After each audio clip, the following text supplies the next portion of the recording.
Hello everyone, welcome back. Today I want to talk about attacking the legs or the lower quadrant with polearm fighting. Okay, so I've done a number of polearm videos, but I wanted to do a video that kind of specializes on this, and I'm going to talk about polearm versus polearm, or two-handed weapon versus two-handed weapon.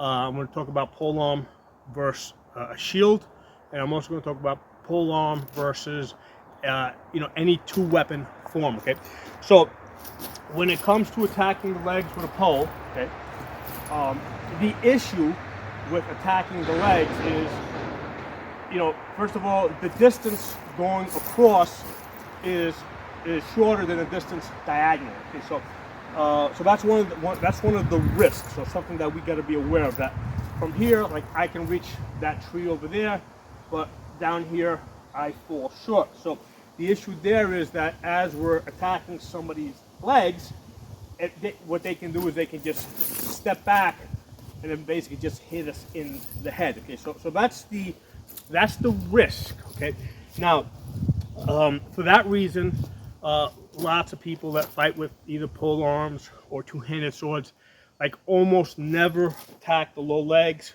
or the lower quadrant. Okay, so by lower quadrant I mean the hip area.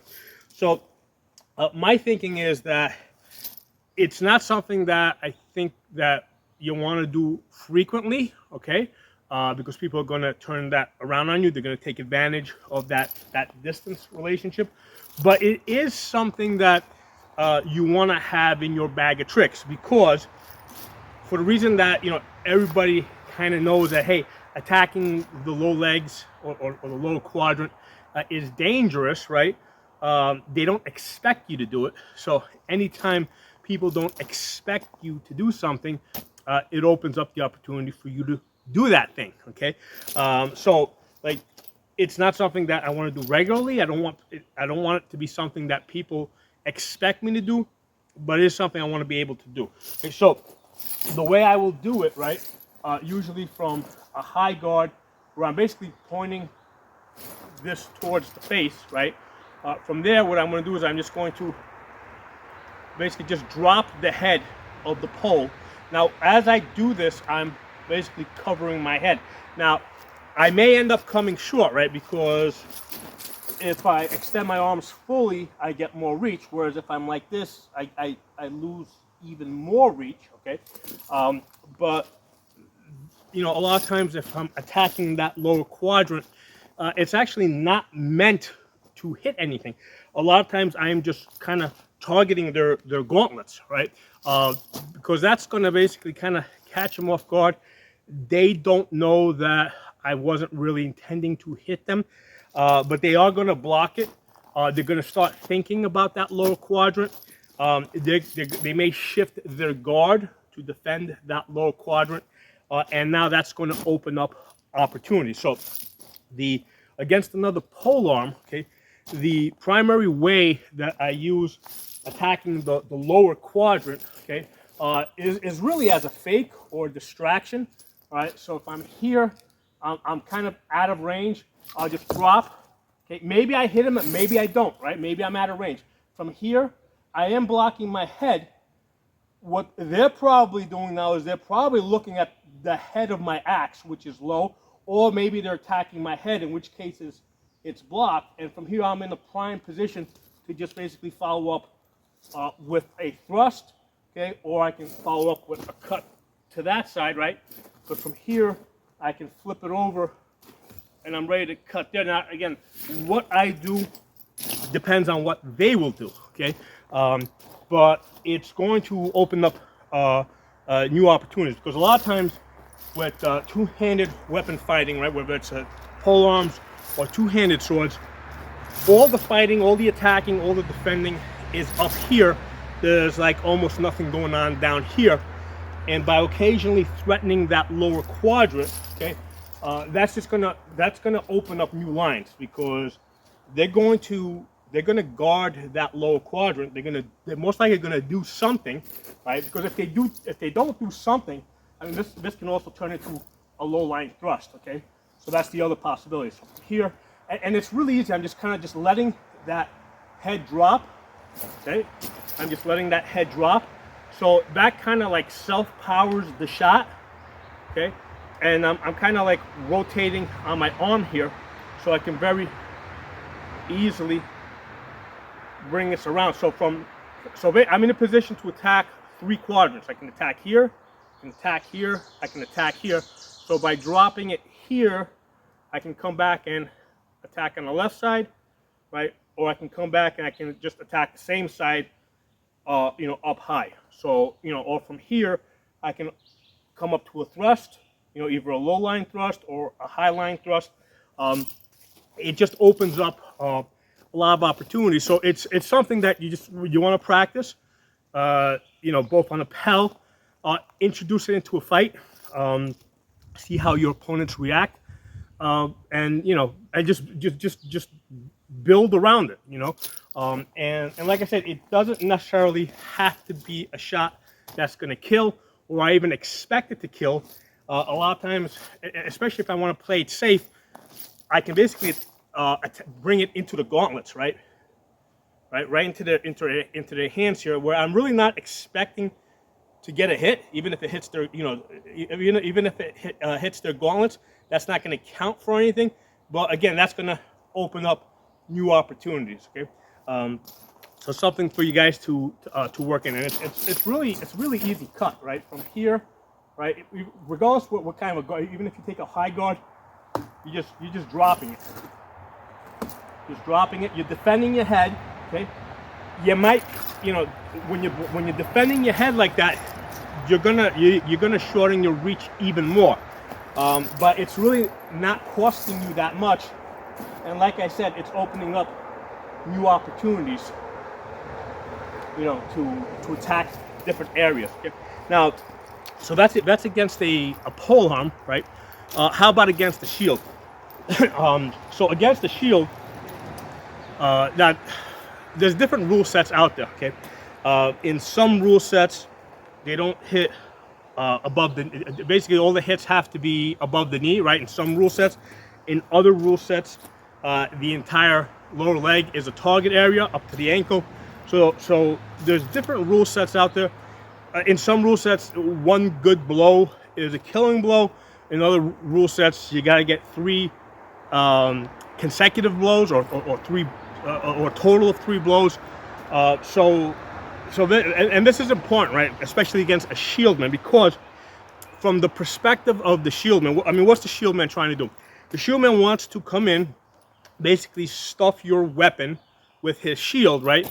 You know, if he can get his shield between your 2 hands, right, and it's really hard for you to swing this, he's got a free weapon where he can kill you with. Okay, so that's usually what a shieldman wants to do. With the exception, I sometimes find is if there's like a big size disparity. So if you have if you got a big person with a pole and you got a small person with a shield, in that case, they're going to want to keep a little bit more distance. Okay, but in general, most shieldmen are going to come in and they're going to try and stuff your weapon, you know, with their shield, and then try to hit you in the area that's free. So as a polearm guy, what you basically, as they're closing in, right, if the entire lower leg is a target area, you kind of have to take that free shot, right? So as they're closing in, you got to take that shot at the low leg. Okay, maybe they depending on the size, shape of the shield, they may have to punch block it, but you kind of have to take that shot, because from the if it's let's say 3 counted blows, from their perspective, again, this is kind of gaming the system. They are able to come in and basically sacrifice that one hit, right? So basically, you hit them, you get them in the leg. Okay, so great, you got 1 hit. Now, if they come in and they stuff your weapon, right, they can very quickly get off 3 shots. Okay, so you know, any trained shieldman, you know, he can really quickly get off 3 shots. So they sacrifice that 1 shot, and you know, with the hopes of basically machine gunning you with 3 quick shots. Okay, so that's where the whole body is a target area. Now, from the perspective of the polearm, okay, again, you kind of have to take that free shot. Now, you can kind of lead up with a face shot, right? Face shot, then to the leg, okay? Hopefully you get that 1 point. You have to anticipate that after you take that free shot, okay, they're gonna close in. It's gonna turn into a very close fight, okay? You kind of have to anticipate. Ideally, I do want to try and maintain my distance. So if I have the ability to back up, right, and take 1, 2, 3 shots, by all means do it, right? If you can get 3 quick shots to that low leg and win the fight, do it, because once that shield gets in close on you, you know, the odds really favor the shield, okay? It's going to be hard for you to separate and be able to free your weapon. Now, I have covered I've done other videos where I talk about what to do when you're in that situation. So let's say I get that shot, maybe they block it, maybe I hit it, whatever it is. From here, if they're running in on me, right? I mean, yeah, great. I'm trying to maintain my distance. I'm backing up. They're going to be able to run forward a lot faster than you can run backwards in most cases. So you have to anticipate that the very next shot is going to land, and it's going to be somewhere on your, you know, if they're right-handed, it'll be on your left side. If they're left-handed, it'll be on your right side. So they're going to take the easy shot over here. So what you guys do is after you take that leg shot, anticipate that shot landing over here and come up here ready to block it, okay? Take the block, and then from there, follow up with the tail, okay? And I've covered this in another video. And basically what you need to do is you need to pin their sword with the tail against their body, okay? You have to disrupt this sword so that it can't swing, okay? So once you get that disruption with the tail, right, you know, now you're in a position to, you know, come basically from there, come on over the top, or come up with the back edge, you know, but you need to control their sword with your tail. Now the chances are that if you really are tying them up, at that point they may decide that they don't want to be that close to you, and they may separate, in which case now you got, you know, more opportunity to hit that low leg, okay? So there's some things for you guys to think about. And now that's specific to rule sets where the low leg is a target area. Now, in another game that I play, the low leg is not a target area, right? The hits have to be above the knee, and they fight to 1 good blow. Okay?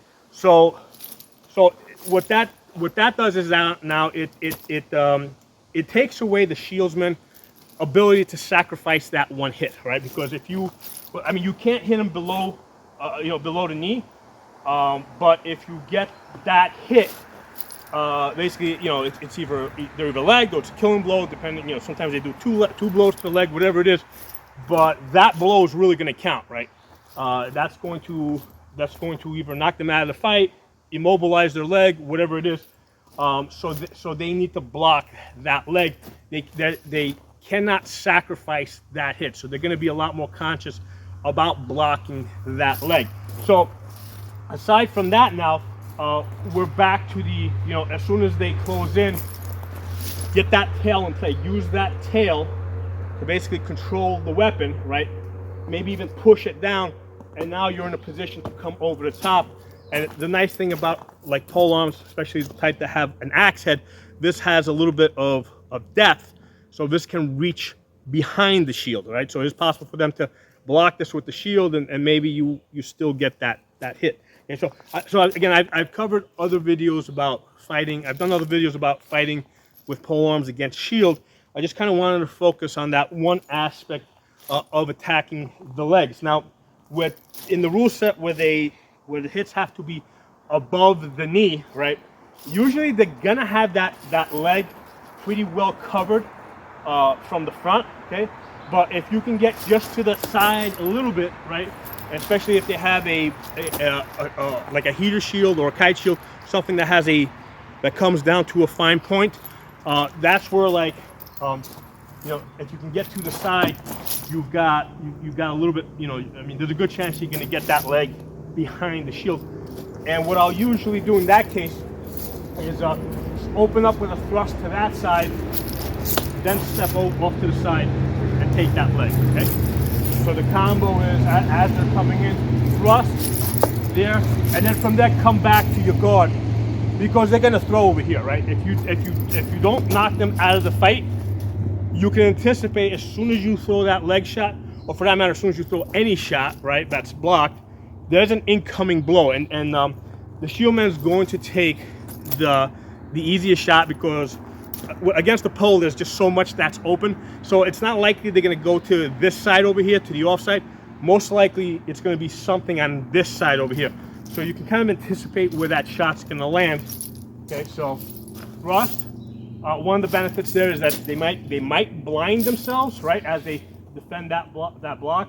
Side step, leg, then get back into your guard, anticipate an incoming blow, step in with your tail, you know, and continue your fight from there. Okay, so that's polearm versus shields. Now, how about polearm versus two weapons? Okay, and usually it's going to be two sword, but you know, it could be like a sword and Madu, it could be like a sword and axe. You know, there's all sorts of different combinations.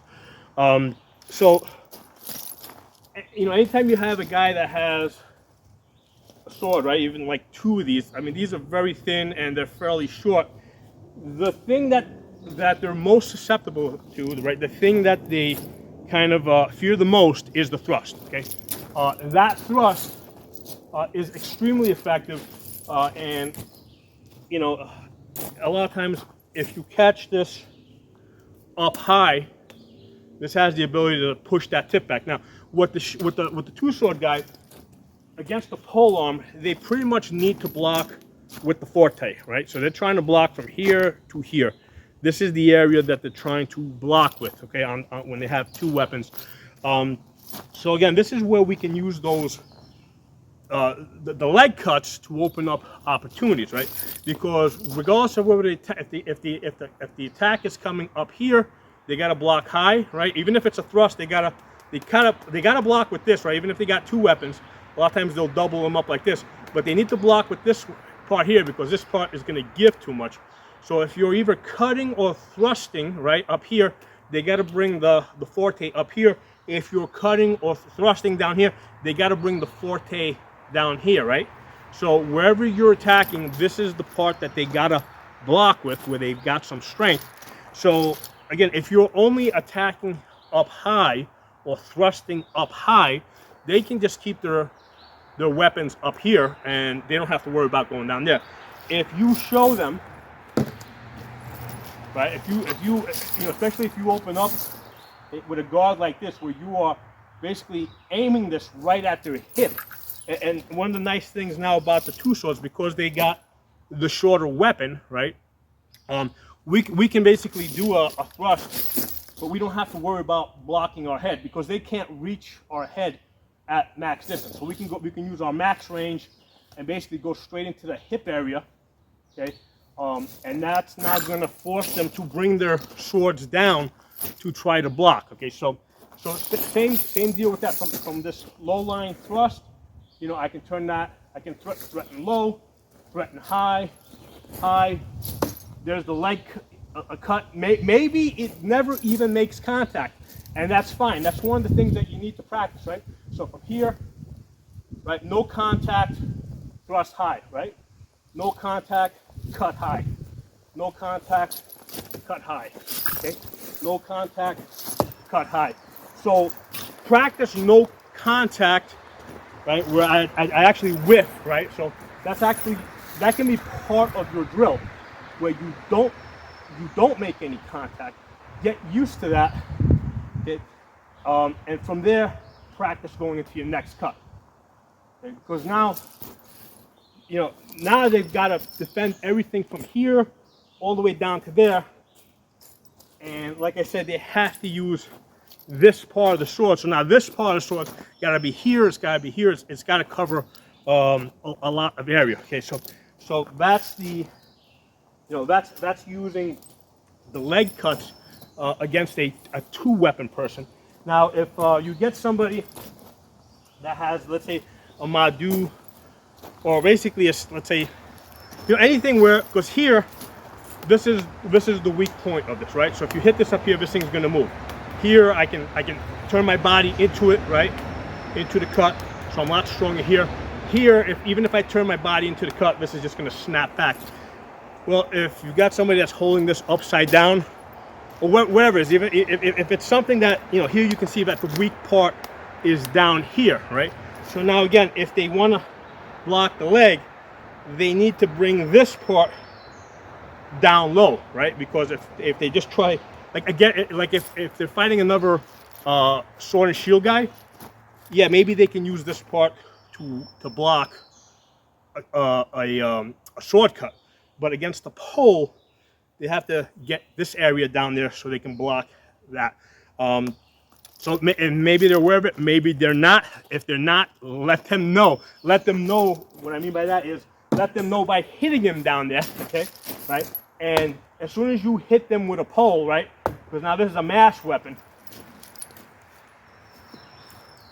if they don't bring this down, what's going to happen is that's going to get, that's going to get bent, and it's just going to get snapped back, and they're going to get hit. Okay, so they're going to figure out really fast that they need to bring the strong part of the sword or whatever they've got all the way down there. They're fighting two swords like this. Now they got to bring this whole thing down there. One option is, let's say they try to, if they're cutting down, right?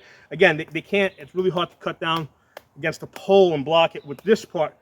They need to get this. Now, sometimes they might need to step into it, right? So that's one of the things that they can employ, because with the pole or with any weapon, right?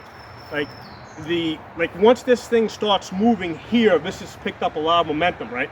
But while it's here, it's still in the process of accelerating. So this is, if you're going for a leg cut, this is a lot easier for a two-sword guy to block here, right? So them moving in and trying to try to stuff this here, right? They're going to be more successful than if they stay out there and they allow this thing to, get that full momentum and strike at that point. Okay, so now two-sword guys, kind of same idea as a sword and shield guy. From their perspective, they've got two weapons. Okay, should have brought out another sword, but whatever. They got a sword in each hand. What they're trying to do is they're trying to get in on you, right? They want to close that distance quickly, and essentially get one weapon on your pole and then hit you with the other. Okay, so they want to tie up your one weapon with one of their weapons and then hit you with the other. Now, initially they might,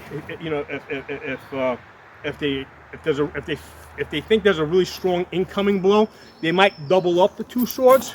Okay, an experienced two-sword guy is going to know which sword is free, right? So if this one is leading and the other one's backing up here, okay, that's the one that's going to make contact. As soon as they stuff, now this one is going to come out and it's going to start striking while this maintains contact. If it's the other way around, where let's say this one leads, let's say the attack's coming on this side, this one leads, so this one's behind, so now this one stays on the weapon, and so they're going to be aware of which is going to be their free weapon once they stuff you. Okay, that's something that that's something that a two-sword guy specializes in. Okay, so you're, as a polearm guy, one of your greatest advantages is that distance, right? You've got that distance. Use it. You want to maintain that distance. If the polearm, if the two-sword guy, when he gets close, right, the thing that they're gonna now fear the most is the butt spike. Okay, so I've done other videos where I talk about this in detail. Once they get in, and let's say you make that cut, whether it's a leg cut or a head cut, they block it, and now they're closing in. You're backing up to try and maintain space. The fastest thing that you can do from here, and then two, okay? So you can cut one step out by using that thrust. And a lot of times, even if they're out of range, right? Because a lot of times as they're closing in, or if I want to keep them back, because a lot of times they're looking at the head over here, right? A lot of times I'll just show them this. If you just show them this, like all of a sudden, like that is a complete distraction for them, because now all of a sudden they're like almost terrified of this, because they really weren't thinking about this end too much. And while they're looking with that at that, you know, now you're in position to either strike there or just turn it into a leg cut. Okay, so a few things for you guys to think about. But yeah, you definitely want to practice low cuts, lower quadrant cuts with your polearm. Okay, one of the things that's also important, let me add this, with these low cuts, right?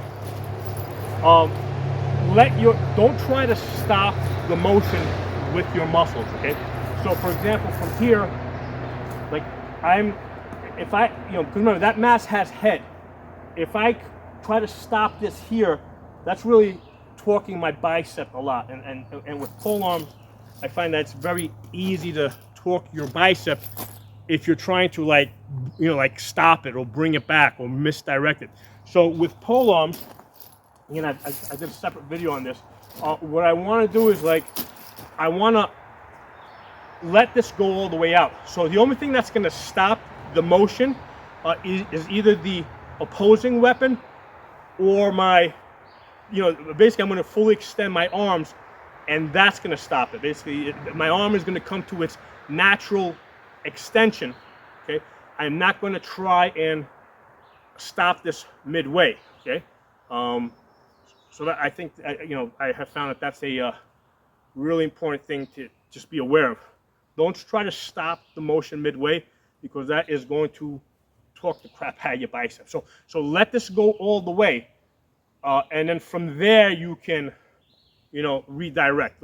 Okay? So let me know what you guys think. Drop some comments. I'll talk to you soon.